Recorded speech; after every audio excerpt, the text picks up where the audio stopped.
Welcome to the Plant-Free MD podcast with Dr. Anthony Chaffee, where we discuss diet and nutrition and how this affects health and chronic disease, and show you how you can use this to optimize your health and happiness, both mentally and physically.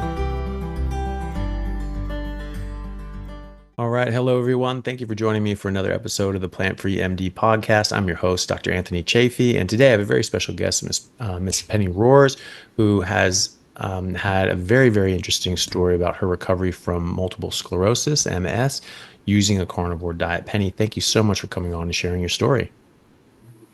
Thank you for having me. Yeah. Well, you're very welcome. And we've been talking, quite a bit off camera. You have an absolutely amazing story and recovery. I mean, multiple sclerosis is something that is a progressive disease, just like so many of the other chronic diseases that we face now as a mainstay of modern health and society.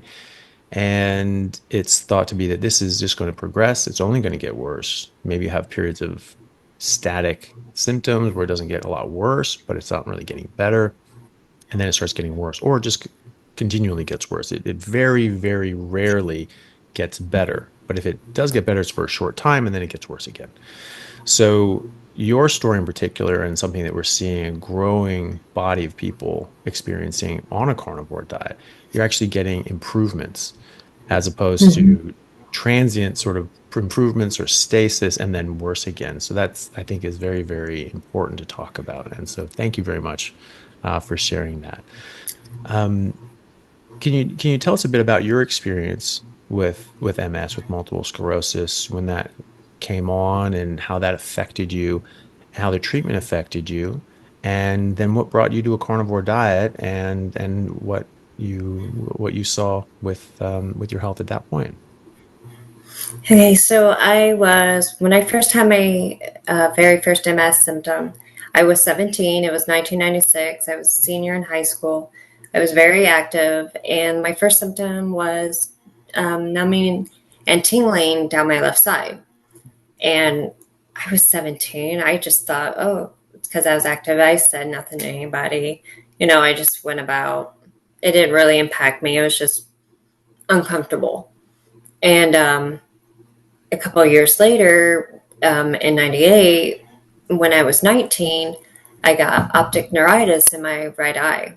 And I completely lost my eyesight in my right eye.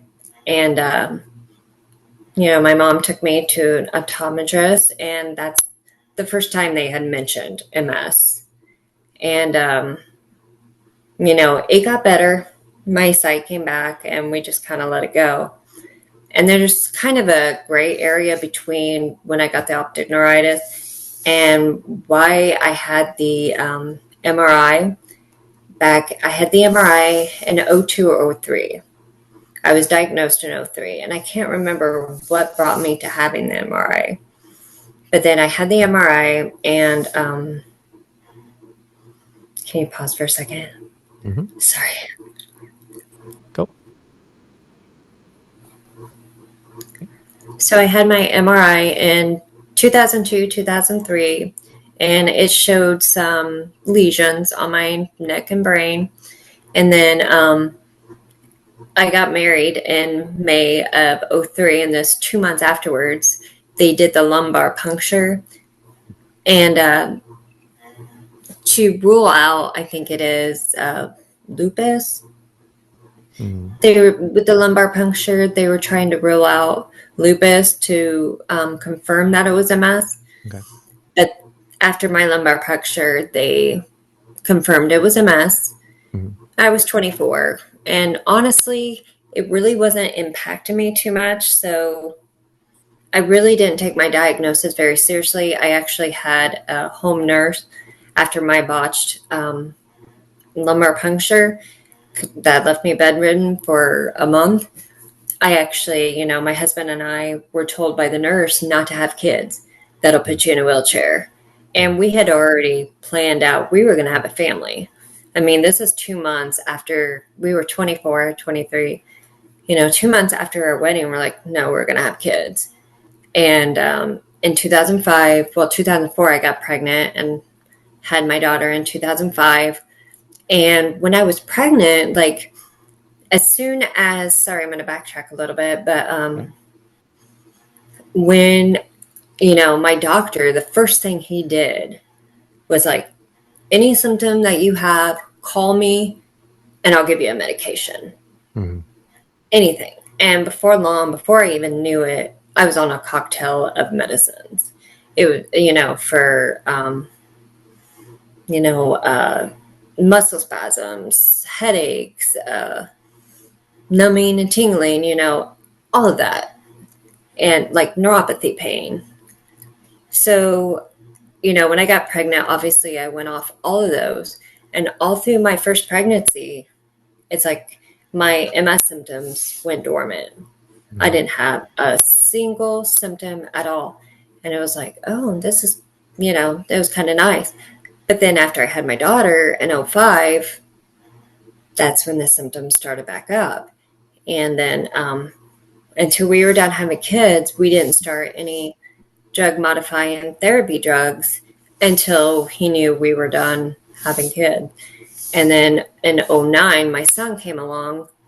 And then after I gave birth to him, we started on Copaxone. The what was that, daily? Is that the daily? Yeah, that's the daily injection. And I was still having relapses. So, I was on that for a few months and not showing any improvement in relapses. So he decided to switch me to Rebif, which was an injection. What was it, 3 times a week, I think? This was back in 2010. And then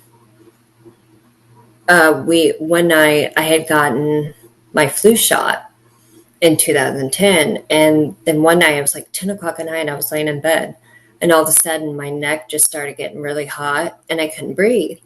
And I'm like, what is going on? And I got out of bed and my kids were, I wanted to say my daughter was 5 and my son was probably about 20 months. And I couldn't sleep that night. And it was like constant, it felt like it was anxiety. And the next day I called the doctor. I'm like, what is going on?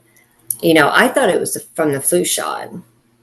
And, it took him forever. And finally, we couldn't figure out what was going on. And the doctor's like, oh, it's just all in your head. I'm like, yeah, there's something going on in my head. I keep having these panic attacks to where, it's like the back of my neck would heat up. And it's like, me, I'm very claustrophobic. Get me out of wherever I'm at. I need to get outside. I need to get.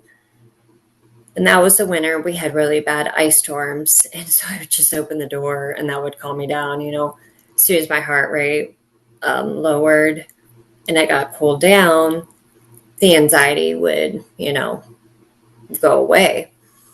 But it was a good 3 or 4 months of going through this. It's like, why? I've never had anxiety ever in my entire life, like an actual full blown panic attack. I mean, I've been anxious, but I've never had an actual panic attack. So I didn't understand what was going on. And then finally, a representative from Rebiv had reached out to me to check to see how I was doing. And I talked to this nurse, and she's like, yeah, anxiety is a side effect. Because I guess it has something to do with it being interferon. I guess it crosses the blood brain barrier. Okay. That's correct. I'm Yeah, I don't not use that 100% med, sure. so yeah, I'm not too sure. But it's an interferon. Mhm. And she said, yeah, anxiety is a side effect. And I'm like, I'm done.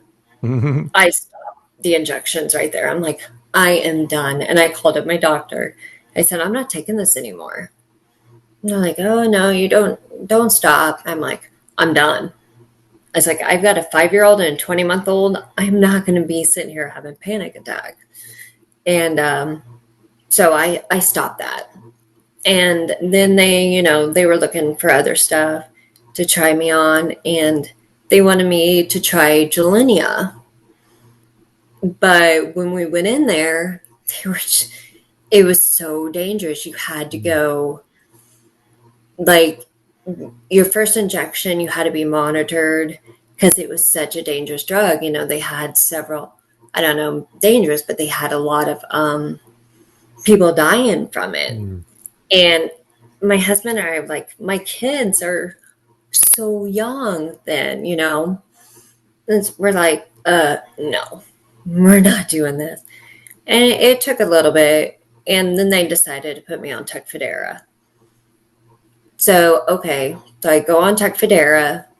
That was probably 2011, 2012. I'm thinking about 2011. I went on Tecfidera. The side effects were not the most pleasant. It has the flushing. I would take it, and probably within a half hour, my skin would turn beet red. And I'm very pale, so you would be able to tell. And I would just feel like I had just gotten into a burning pit because my skin would be so beet red and it would just burn up. But that would last probably 15 minutes to a half an hour. Just very unpleasant. And I was on that, for a few years. And then in 2017, my husband had lost his job. So we had lost their insurance. Mm. And I got tired.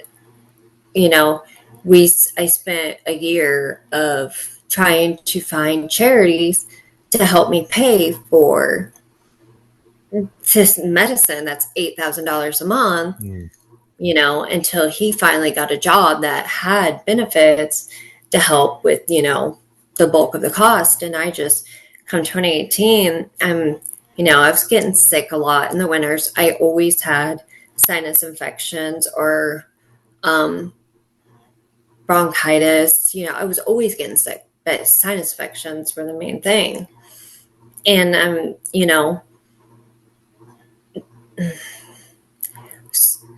sorry. That's okay. Um,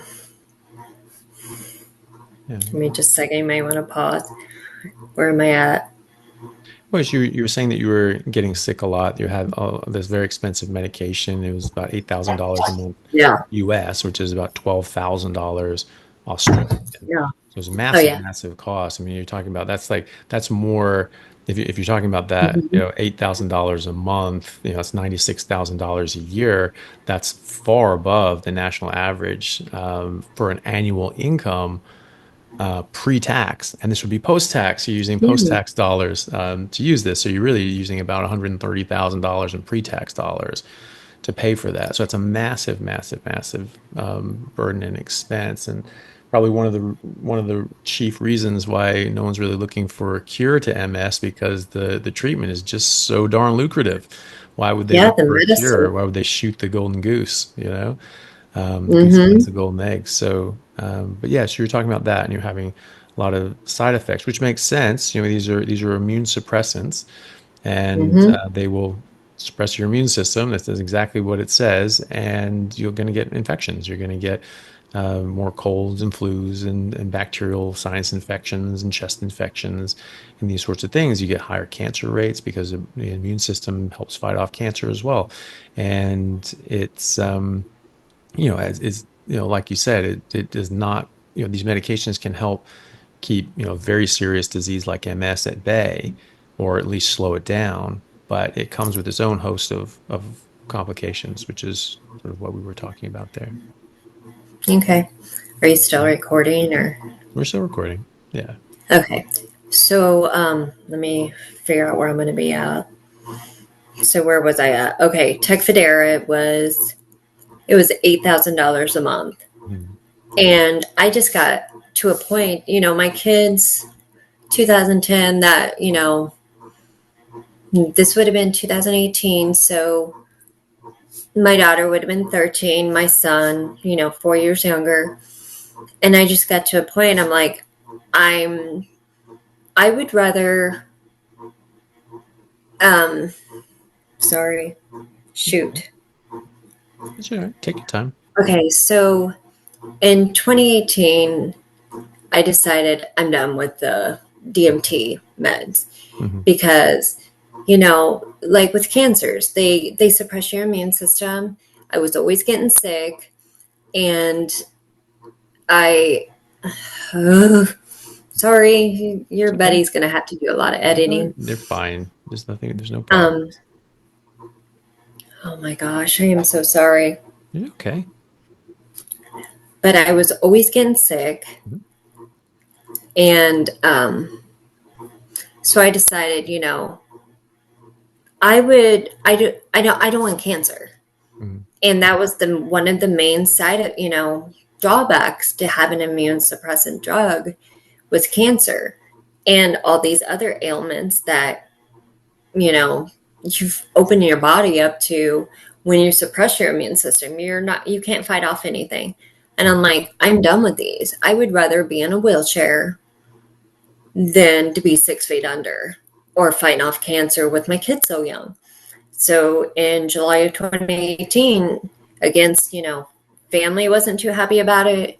The doctor wasn't too happy about it, but I'm like, I'm done. I'm done taking these.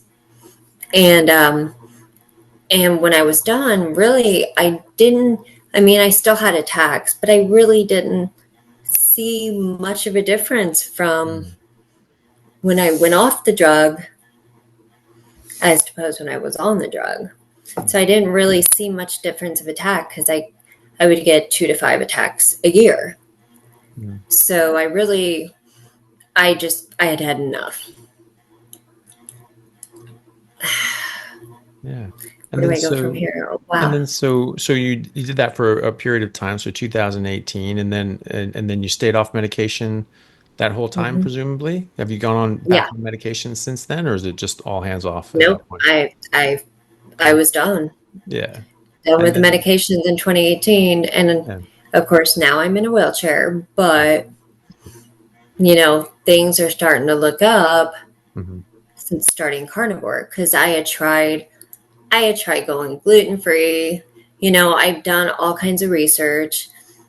I tried the no gluten. I used to eat nothing but salads and fruit smoothies, Mm. you know, and I did have an addiction to sugar because I have a high metabolism. I don't gain weight. So, one thing that I started back in 2010 was I would have a hard time taking all my medicines and getting them swallowed. So, I started eating ice cream before bed every night. And it wasn't just ice cream.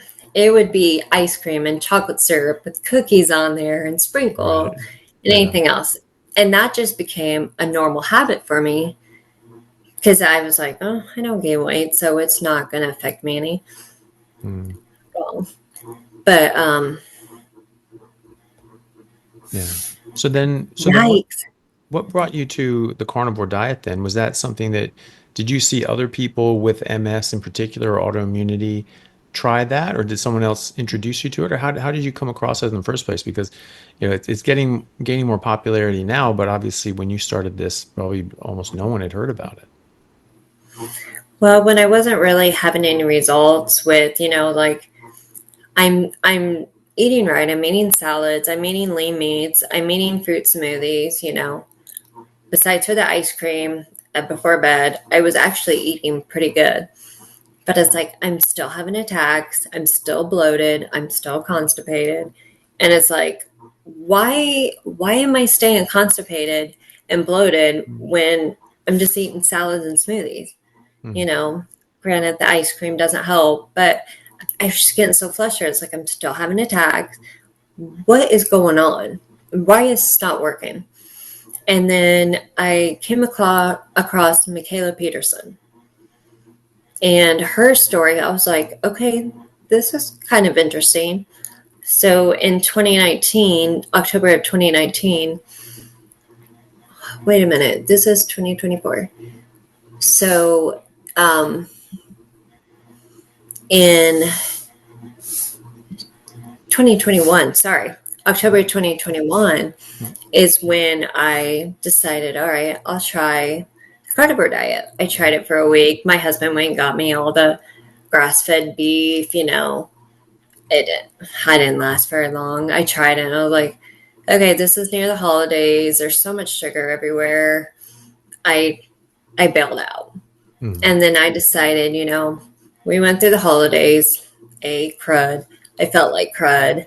So, you know, I had gotten a gift card to our local grocery store.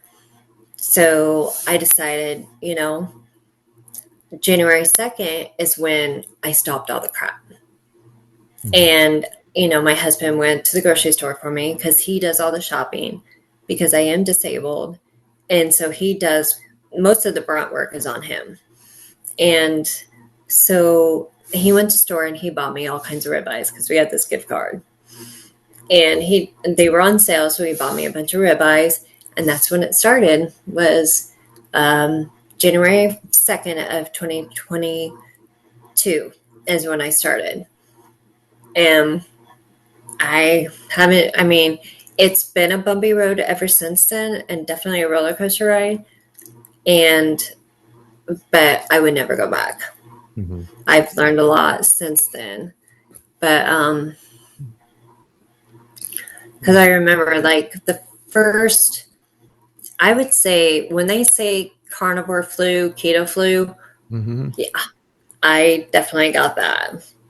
And I had that for a while. Mm-hmm. Thank God for Courtney Luna, who helped me through a lot of that. Oh, You nice. know, I was still battling my sugar addiction. Like, I would still sneak a chocolate bar before bed. I mean, I did really good for the first few months. And then my daughter was graduating in May of 2023. And it's like, okay, this carnivore flu has got to stop. Because I guess I couldn't. Now I look back and it's like, I know I was just getting too much fat because I went all in on carnivore. And Mm-hmm. I mean, I just increased my animal fat like all at once. And I look back now and it's like, okay, that's what I did wrong.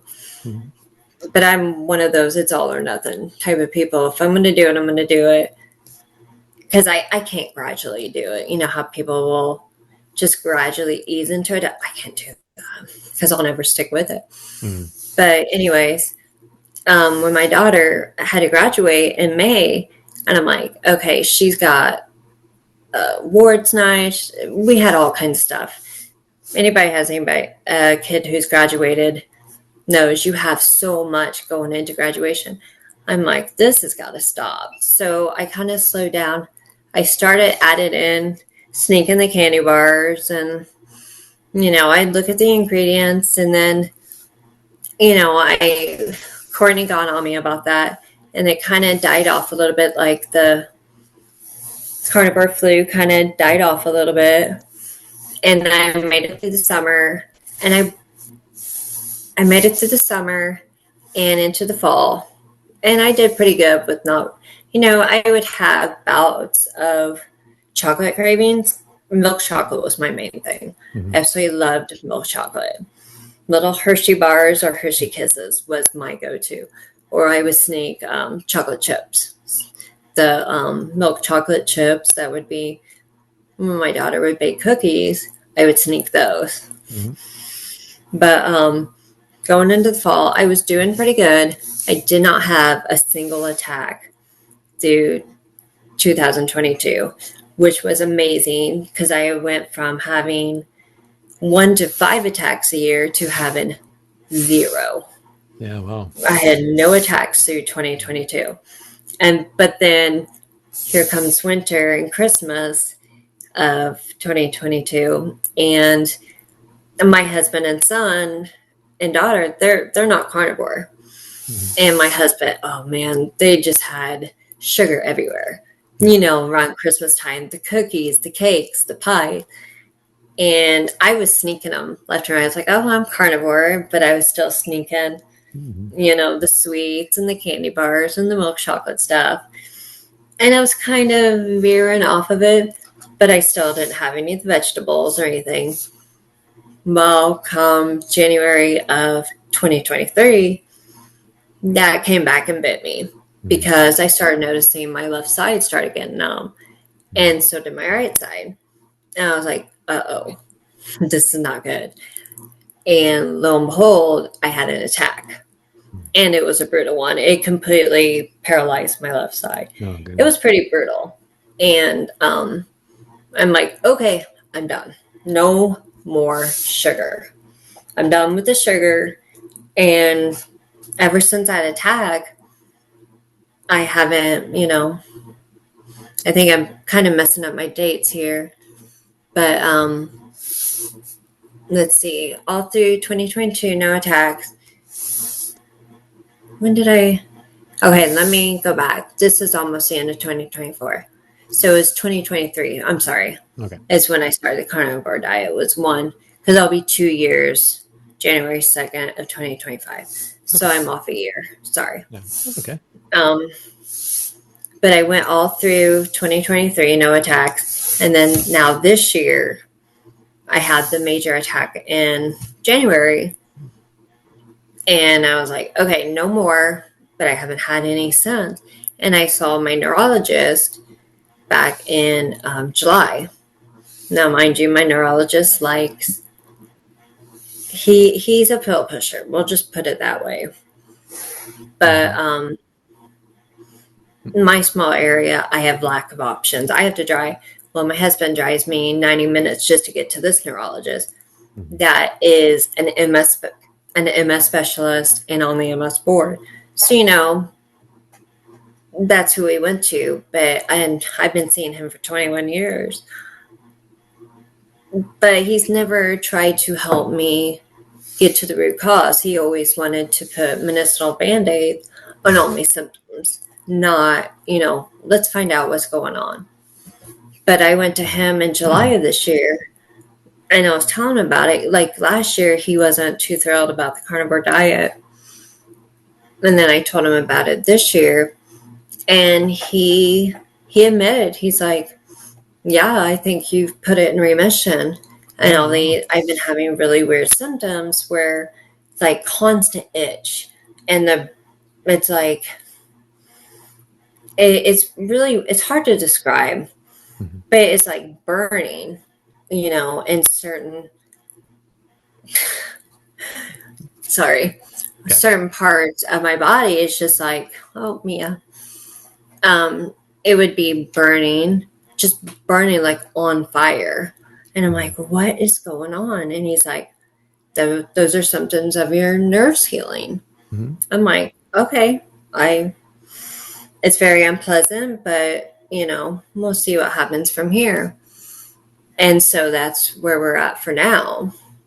Yeah. But one thing I did notice, like going back to anxiety, that, I would try to introduce like honey and fruit back into my diet.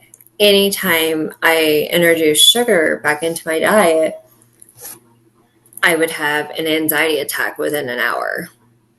And I was like, okay, yeah, I can't do the fruit. I can't do the honey. I can't do any sugar. So I don't wonder, 2010s when I started the ice cream binge constantly. And then that's when I had my first panic attack and did the sugar. Hmm. So I'm thinking the sugar is probably what brought on the anxiety. Hey everyone, really happy to announce a new sponsor for the show and for everybody down in Australia, Stockman Steaks, who are delivering high quality grass fed and finished pasture raised beef and other meats, flash frozen and vacuum sealed to your door, something that I've been enjoying a lot of myself recently as well. They also have a great range of specialty items such as high fat keto mince and carnivore beef and organs mince with liver, kidneys, and beef heart as well. So use code Chaffee today for a free order of beef mince or another specialty gift along with your order at stockmansteaks.com.au, and I'll see you over there. Thanks, guys. Well, that makes sense. Actually, it's interesting. I was just speaking with my Patreon group today. And one of them mentioned a lady that I had on my podcast previously. She actually had MS and she put it into remission with the carnivore as well. She had some mental health issues and some psychoses that she had put into remission with the carnivore diet, and then she started going into the sort of the honey sort of side of things. Oh, honey's carnivore, it's fine. And started using that, and actually her symptoms started coming back on, and actually Mhm. her psychoses started coming back on, and then she started slipping off further and further, and then she went, okay, no, I really have to come back and just stay in a much more narrow focus. But that's especially with mental health, that's something that being in ketosis is very important for having that the healthy functioning mitochondria seem to be extremely important for mental health and neurological health in general.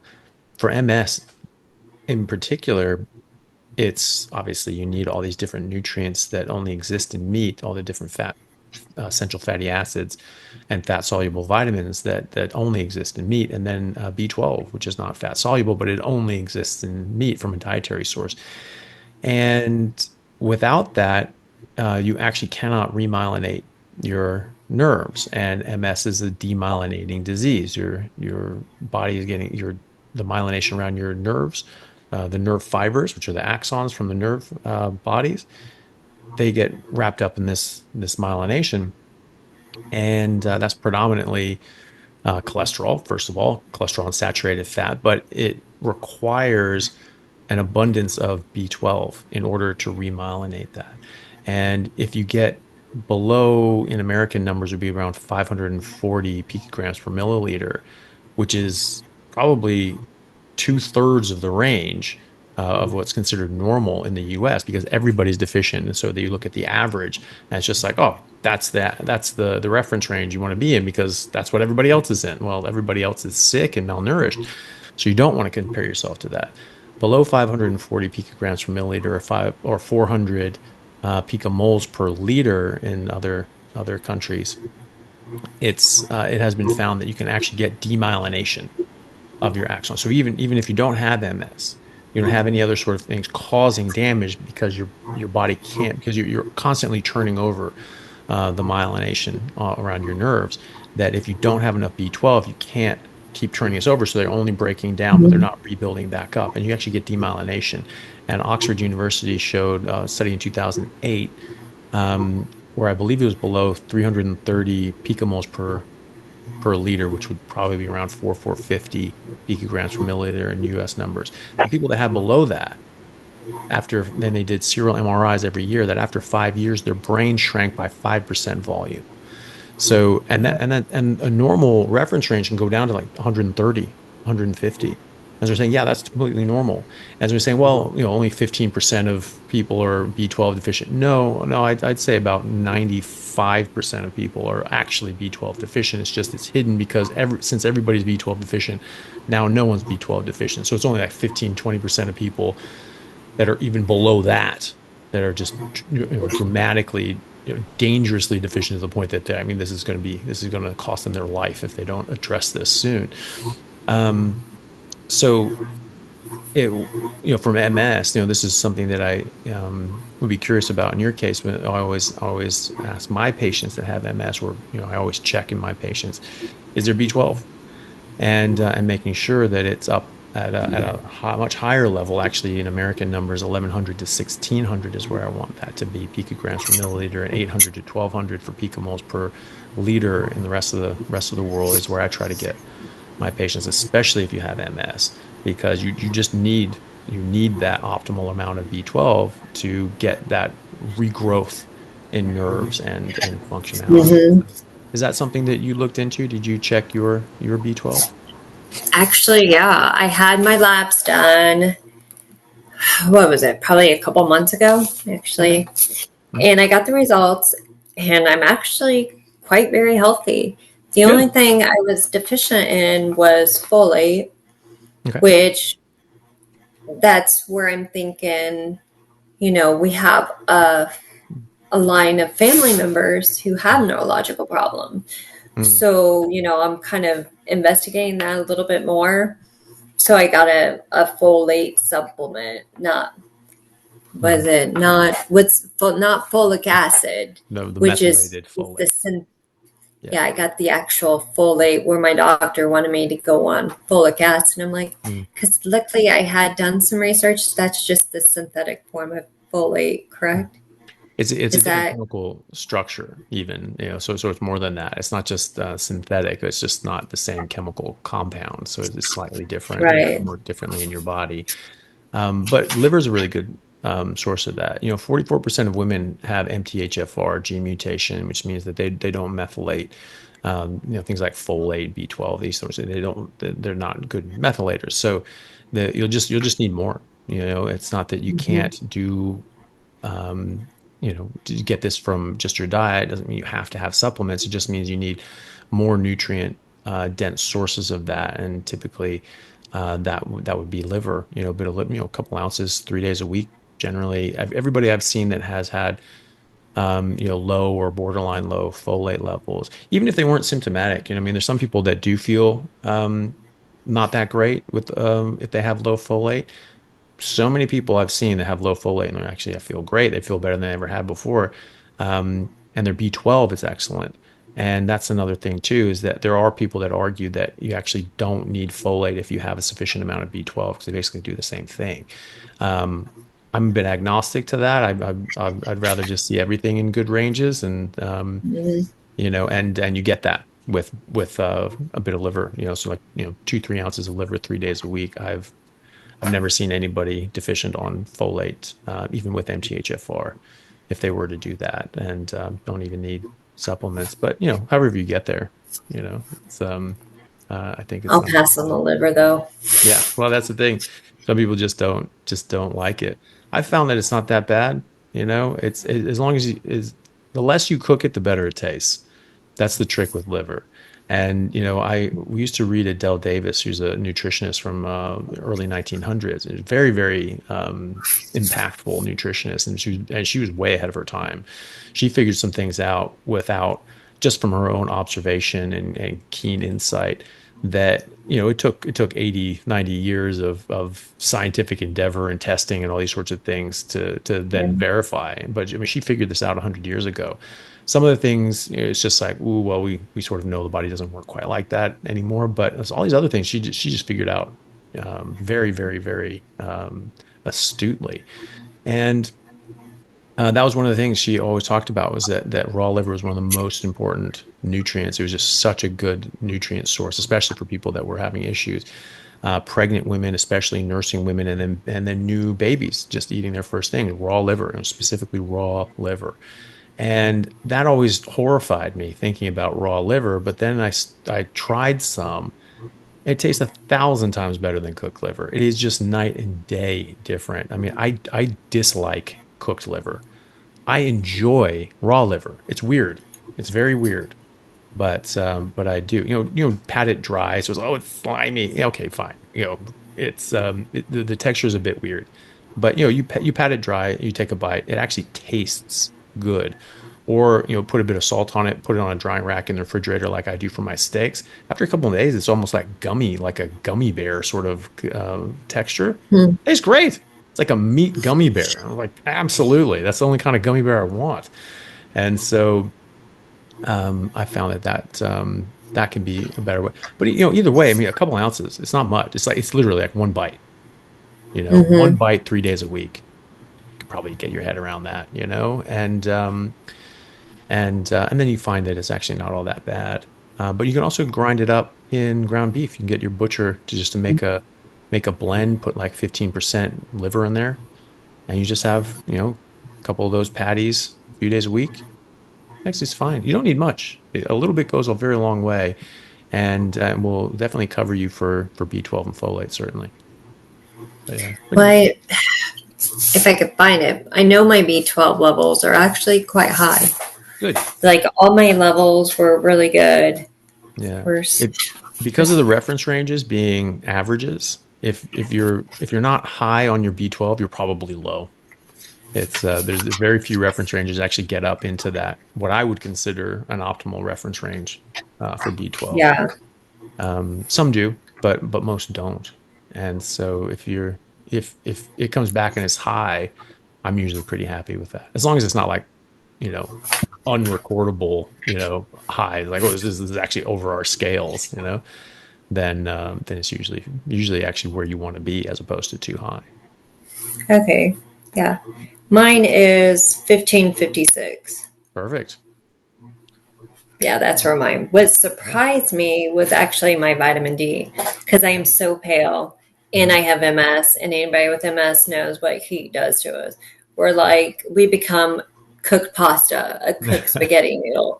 And literally in the heat, you just, you can't function. It's Mm. like everything just shuts off and you're just completely limp. So I'm kind of shocked at my vitamin D levels were actually pretty high because I'm not out in the sun or the heat. Mm-hmm. And also another thing that happened in 2010, I had an attack, and after that attack, I no longer was sweating and I could no longer regulate my body temperature. Oh, wow. And so I'm like, did it attack the hypothalamus then? But Yeah. I haven't been able to regulate body temperature since 2010, so I Hmm. really have to be careful with being outside. Like, I'll get overheated very quickly, and then in the winter I shiver. It's like it's hard for me to get cooled down or warmed back Mm. up. Mm. I'm hoping Interesting. maybe that'll actually heal. Well, But hopefully. yeah, I was kind of Yeah. surprised with my vitamin D levels.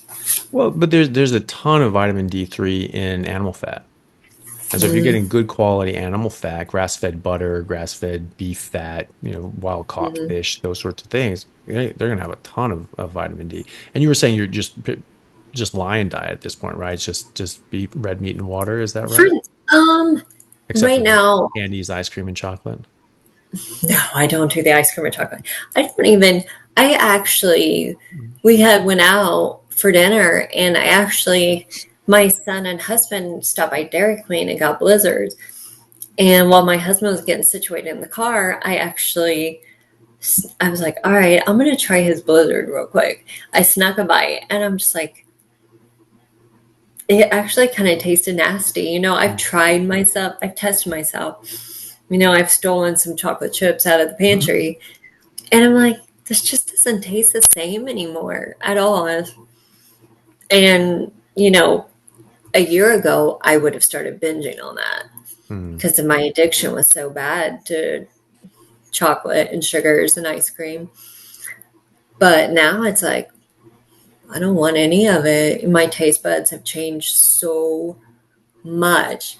And it's weird because before I would want to have ketchup, mustard, ranch, all those sauces, barbecue. I needed them for Mm. my food, my salads, drenched them in oils. But now it's just like, I can go pull, my husband will grill for me on the weekends a bunch of burgers. And I also we get from, I would say local butcher, but it's a 20-minute drive. We're in a very small area, but beef dogs is what I call them. Mm. They're beef hot dogs. So he gets me some of those. Those are like a treat for me. Pull them out of the fridge and I just eat them cold. And my son's looking at me like, "Don't you want to heat that up?" I'm like, "No, I'm good." My taste buds have changed so much. It's crazy. But right now, I love my sour cream. I get some Daisy sour cream because it only has cultured cream in it. So I do like, to get pork rinds and dip in sour cream. And I seem to be doing okay with those. So I do add some dairy. I haven't got rid of my cheeses. My cheeses are uh, yeah, they're my weak spot. Mhm. I like my cheeses. So, and every now and then, I'll get into a kick. For a while, I liked, shaved ham, Mhm. but you've got to be careful because it's cured.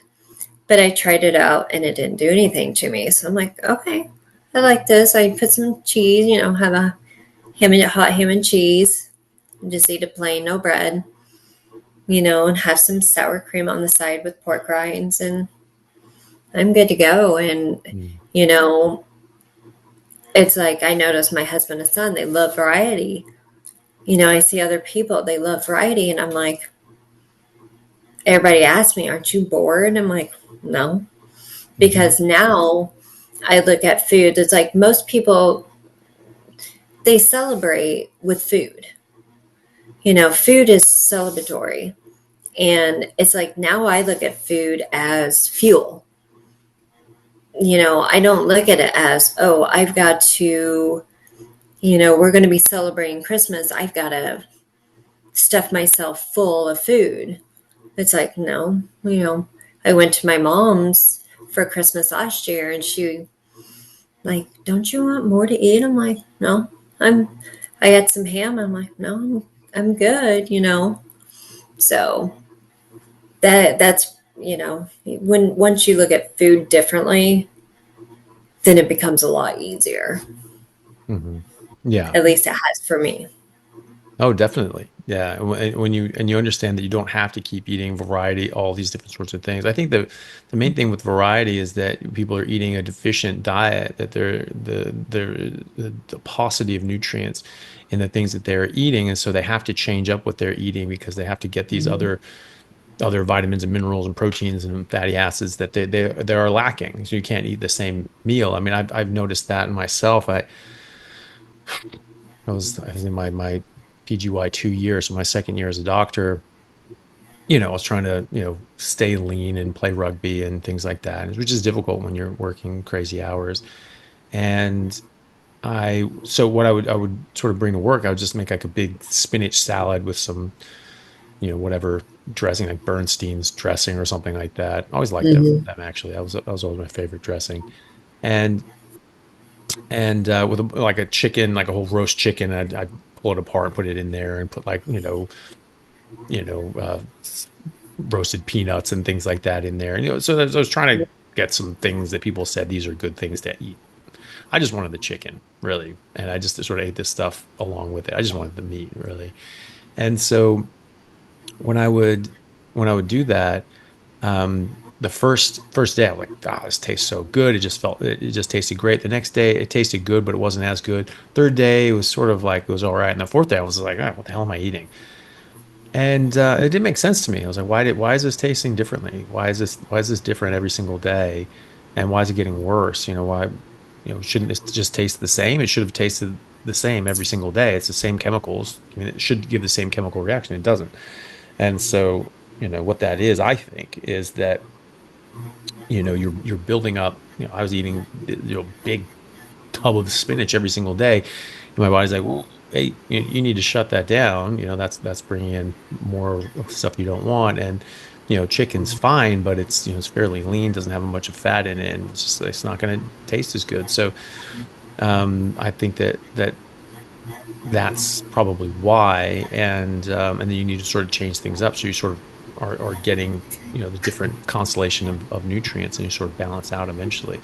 That's what I think anyway. And then when you just eating very nutrient dense food that covers all the essential vitamins, minerals, nutrients, essential fatty acids, proteins, etc., getting in the right proportions, which is very important, especially for proteins and amino acids, that you don't need that. That's all you want. Cows don't get sick of grass. Lions don't get sick of gazelle. Elephants don't get sick of Yeah. whatever the hell elephants eat. So, it's just like that's what they're supposed to eat. That's where they're getting their nutrients from, and it tastes good to them for that reason. And so, nutrition in nature is very monotonous. It's just the same stuff day after day after day. Hmm. We're the only ones that break from that, and that I think has to do a lot with the the deficiency in the nutrients of the things that we're eating, the different toxic levels, and the relative addictiveness of the different things that we're eating. So we crave certain things, and then we Yeah. need other things, and you just have to eat all over the place. It's very erratic, and it makes no sense that you have to eat a balanced diet. What the hell is a balanced meal? A steak is a balanced diet. It has a perfect balance of all the vitamins, minerals, amino acids, and fatty acids that you require for optimal health. That's a balanced diet. The fat and the lean are the balance. That's the balanced diet. A balance of plants and this and that. No, we're talking about a balance of nutrients, and you get all that balance of nutrients. You get that just in eating fatty meat. That is the balanced diet. It has evidence by the fact that the Inuit exist. and the Nanette exists, and the Maasai exist, and they have, up until very recently, just eaten exclusively carnivorous diet until they started getting more exposure to, Western societies that were sort of the bringers of plagues and chronic disease. Chronic disease stems from Western expansion, and that's because of the Western diet, I believe. And Mhm. they used to be called diseases of the West. Now they're just called diseases of civilization. And now they're just called getting older or human diseases because now they're going into animals, the animals that are in our care, not the animals in the wild. And, oh, well, you can say what you want about the Inuit or the this or that. Well, what about the fact that we know humans were alive and well in the Arctic Circle during the ice ages? Please tell me which plants they were eating during that time and why that was required at that time. If it was required, all of those people would be dead. You'd not be able to live for thousands, tens of thousands of years in those conditions without ever having access to plants, um, unless you didn't need plants. That's all there is to it. I mean, it's very straightforward. Um, but I think that's why. It's because you're getting such balanced nutrition. It's perfect. You don't need anything else. That's why it just tastes great every single time. And but it only tastes great when you're hungry, and then it stops tasting great when you're not hungry, which is how you self-regulate, which should happen. It Mhm. should be self-regulatory if it's a biologically appropriate diet. You shouldn't have to self-limit. You shouldn't have to track calories or macros.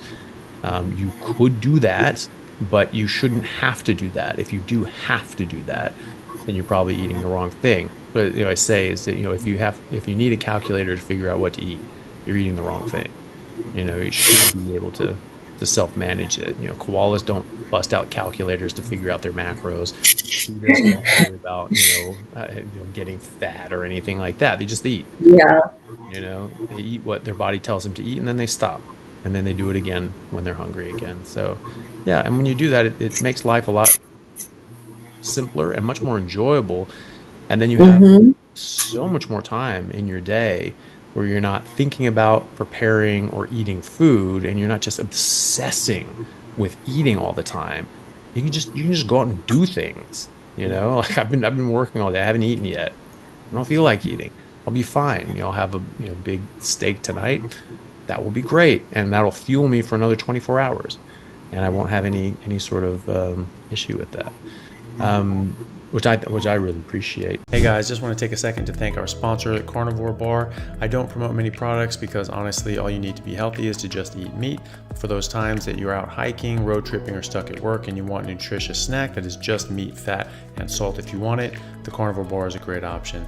So I like this product not because it's just pure meat, but also because I want the carnivore market to thrive as well. And the more we support meat-only products, the more meat-only products there will be available in the mainstream. So if this sounds like something you'd like to get behind, check it out using my discount code Anthony to get 10% off, which also applies to subscriptions, giving you 25% off total. All right, thanks guys. I love that part of the diet, not having to worry about, okay, it's breakfast, I need to eat. Yeah. Okay, it's 11 o'clock noon, I need to eat lunch. Hmm. Okay, it's 5 o'clock, oh, I need to eat dinner. Hmm. You know, I just eat when I'm hungry, and if I'm not hungry, I don't eat. Yeah. So I love that about the diet. I Yeah. don't have to think about, because like before when my kids were younger, trying to meal plan. I'm like, man, if I Mhm. could have just started this back when my kids were younger, that would have saved so much time on, Mhm. meal planning. And it's stressful to meal plan and then try to prep and to try to cook it.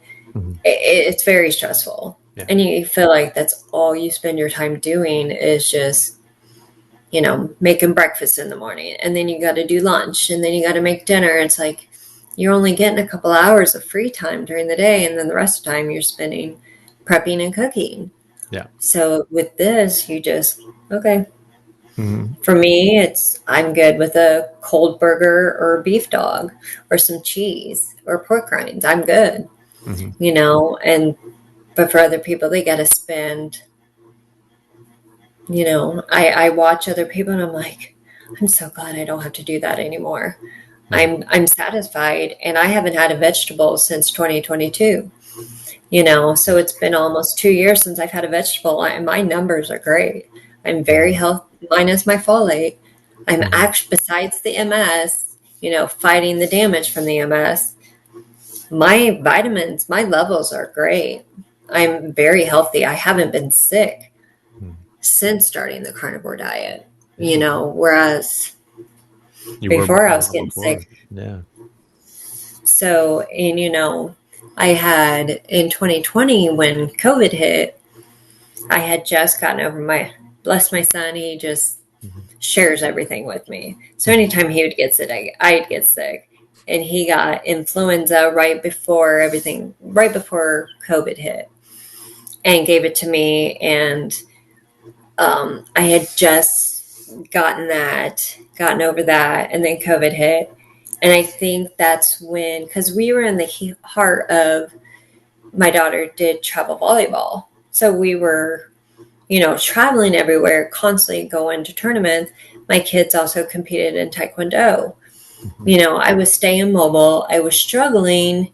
My husband would stay arm in arm with me and guide me because these were very packed venues, Hmm. but I was still mobile up until 2020, and then COVID hit. Hmm. And that's, everything came to a halt. And I was at home stuck in a chair, because I had just gotten over influenza, and I was like, in the very beginning, I was scared to death of COVID. I was like, I don't want to get this. I don't want to go through what I just went through. Because Hmm. for me, it would take me a lot longer to get over these illnesses. My family, my son, I think, got through it in less than a week. And for me, it takes like a month. Hmm. So it's like, I stayed indoors. I did exactly what we were supposed to do the first couple of months. And afterwards, I'm like, okay, this is ridiculous, and I just, yeah, that's a whole nother topic, the Hmm. mask. But yeah, in the very beginning, and I think that's where, my main problem is why my mobility declined, because I was sitting down all the time. I Hmm. wasn't moving around where I was before. And so that's the one thing, if you've got the mobility, use it. Definitely Hmm. don't sit around. That and now I'm fighting to get my mobility back. I have almost 30 years of MS damage done Hmm. to me. And so carnivore diet wasn't, it stopped the MS, but it didn't magically make me walk. Hmm. My family is looking like, well, you're not walking yet. I'm like, well, I have, that's like, you know, We're not a having a house fire being on outside. fire, and, Yeah. you put out the fire. Well, you still have to rebuild the house. Yeah. Just because you put out the fire, the house doesn't just magically rebuild itself. Yeah. I'm like, my body has to heal. I have a lot of damage. So that was my mistake going into the carnivore diet, thinking, oh, I'm going to be walking within 6 months. No, Hmm. I'm still fighting, and I'm kind of plateaued in my physical therapy because I'm battling through the muscle spasms right now, Hmm. which, most people who have MS can relate to it. The muscles just get so tight. It's like, you cannot battle. Once your muscles are so tight, you can't battle through it, no matter Hmm. how strong you are. So, now I'm going to try dry needling, and hopefully, that'll release those muscles to where I can start building my strength up more Hmm. to be able to, start learning how to walk again, and get, my left leg going, because my left side is my weak side. And hopefully, I haven't driven in probably 6 months now. Hopefully start driving again and start getting my, living a normal life. But it just takes so much time, and I don't want people to think, oh, she's doing great, doing the Hmm. carnivore diet. Yeah, I stopped the MS, but I still have everything that MS left behind. Yeah. that I got to battle through. I'm not just magically healed. Yeah. I think, So, yeah. yeah. Well, I was just going to say, I think that's a very important point to make is that I really like your analogy with the house fire and then you put out the fire, but that doesn't regrow the house. There's damage. Mhm. And you can rebuild, you can repair, but that takes time. It's not just bang Mhm. it's back, it's normal. And that's really important for things like autoimmunity because what a carnivore diet, I think that carnivore diet is hitting the underlying root cause of autoimmunity. What I think autoimmunity is not autoimmunity. It's not our body attacking itself because your body physically can't attack itself. I should probably do a video on this, but I took postgraduate immunology before medical school, and the concept of autoimmunity and molecular mimicry was really, really hard for me to swallow. It did not make sense to me because I studied immunology at postgraduate level. And when your immune cells are maturing in your bone marrow and your thymus, they are exposed to every single antigen in your entire body, every single possible molecule and combination of molecules your body is capable of making. Your body, you expose to these immune cells that make these antibodies, etc. And if they react even weakly with these, they are killed. So there's Mhm. no mature immune cell that's, probably maybe somebody has some sort of weird issue where they're making they that security system and maturation process has been broken down a bit. Possible, but there's no direct evidence of that. That your body is not capable of making antibodies that attack itself. It's not possible. And so Right. you have molecular mimicry, you have to attack this over here, and this antibody is similar enough to your body over here that you get a cross reaction. No, because if you were capable of making anything that weakly attached to your own body, it would have done that without the virus vector or other sort of molecular mimicry because it was capable of making an antibody that was able to attack this in this way that cross react. That means it's capable of making an antibody that would have reacted to that in the first place. So that can't happen. And so that's not what's happening, I don't think. I think what's happening is like celiac. We know celiac is gluten mediated autoimmunity. So you Mhm. have gluten, which is a lectin. Lectins are proteins with carbohydrate substructure that bind to the different antigens and proteins and molecules on the surface of our cells and damage them and damage the cells and cause leaky gut, cause different sorts of things to get into your body that would normally never be there, but also cause an immune response and an what we call an autoimmune response with people that have celiac because now you're making antibodies to attack that gluten that is attacking your body. So the gluten attacks your enterocytes, the intestinal cells, and then you make antibodies that attack them. But because they're on your cells, the cells get damaged. And so you get flattening, you get damage to the microvilli and the villi, you get flattening of these structures, and you can't absorb food properly. And things that aren't supposed to be getting in are, and things that are supposed to be getting in aren't.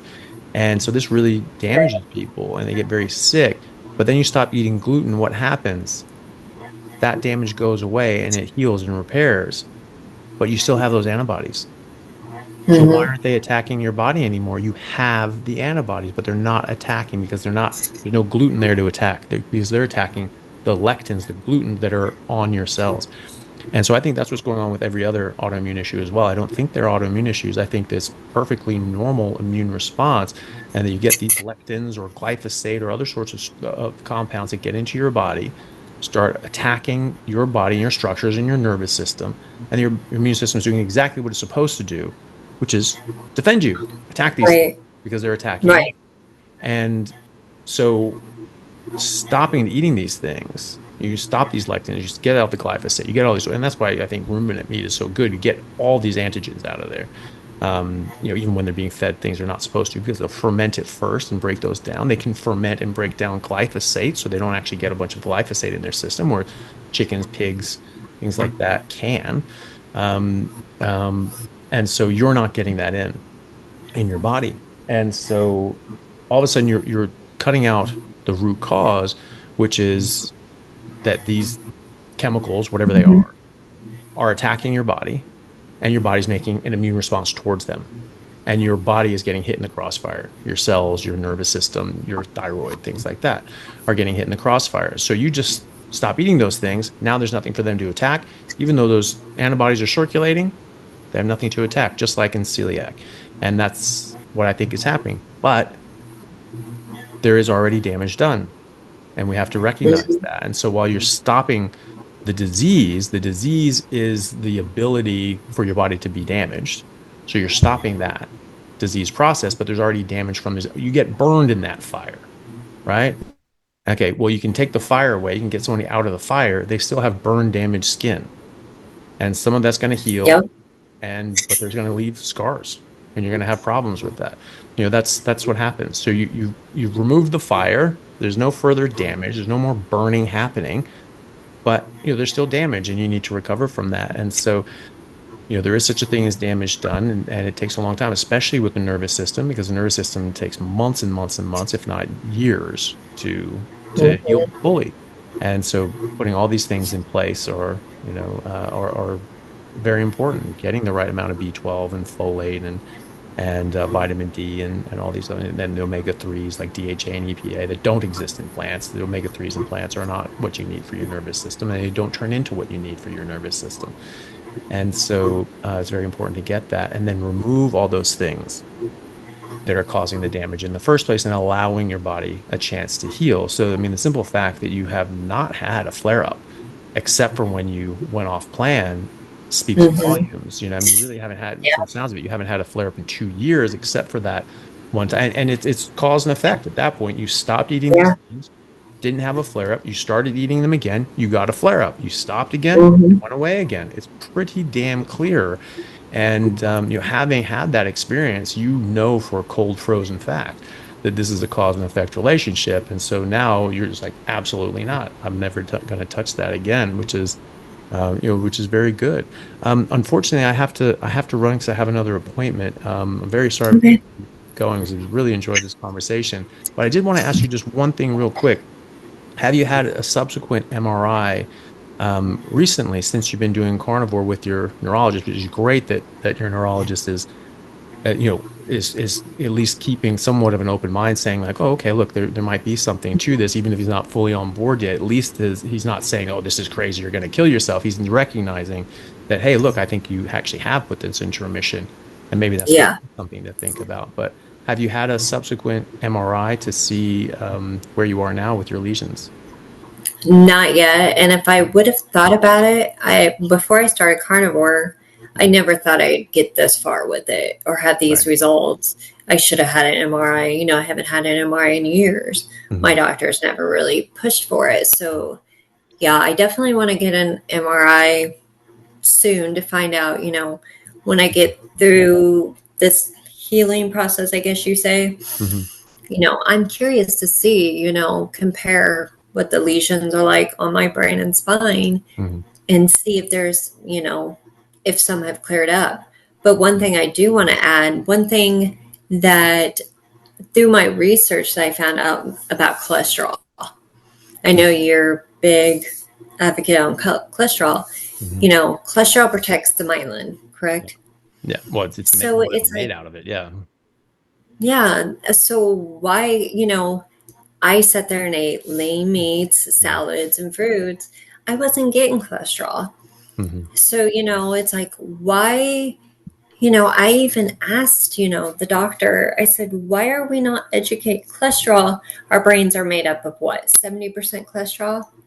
Is Something like that that. Yeah. not Well, it's a accurate? large proportion. Well, your brain is 60 to 70% fats, lipids, and cholesterol. Yeah. And a major part of that is going to be cholesterol, and especially your white matter. The myelin is Mhm. predominantly cholesterol and saturated fat. Yeah. And I asked him, I said, why are we not educating? I have been with him for 21 years. I Mhm. was diagnosed 21 years ago. Why one time did you not mention, hey, up your cholesterol? Mhm. No, we're suppressing the cholesterol, Mhm. and I'm like, no wonder I have so much damage. Mhm. It's like I had nothing protecting the myelin.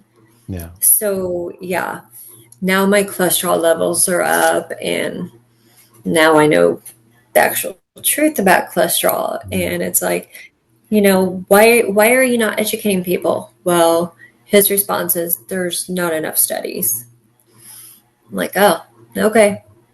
I Well, was like, but well, I there could there have prevented. Yeah. Well, there are plenty of studies that show if you disrupt the normal cholesterol Hmm. metabolism of the brain, you get very serious neurological compromise as a result, and neurological deficiencies and deficits and developmental issues as well.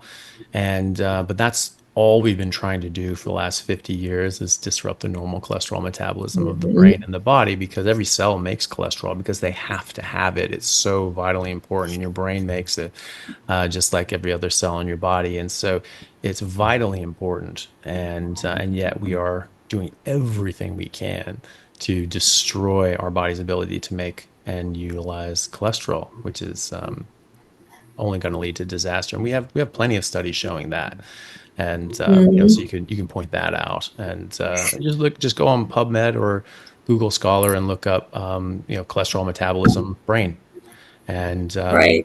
you'll find tons and tons and tons of papers on that, and it's very important, very very important, especially for development. Yeah. Absolutely.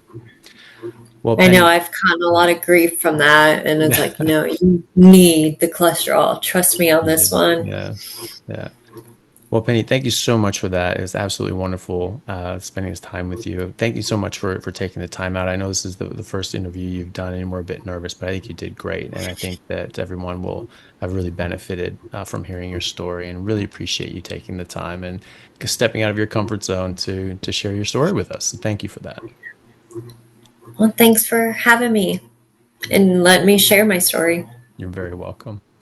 And thank you everybody for watching. Hopefully that has helped people and put their mind at ease if they're thinking about starting a carnivore diet, especially for autoimmune issue like MS. And if you know anybody who suffers with MS, which is a very, very serious disease, please do send this on to them, as well as my other videos on MS, because this is something that will hopefully change in the next few years. We're getting ready to publish a case series on people like Penny who have improved not only their symptoms of MS on a carnivore diet, but actually shown reduction in their lesions on MRI, which is heretofore unheard of in the literature, as far as I know.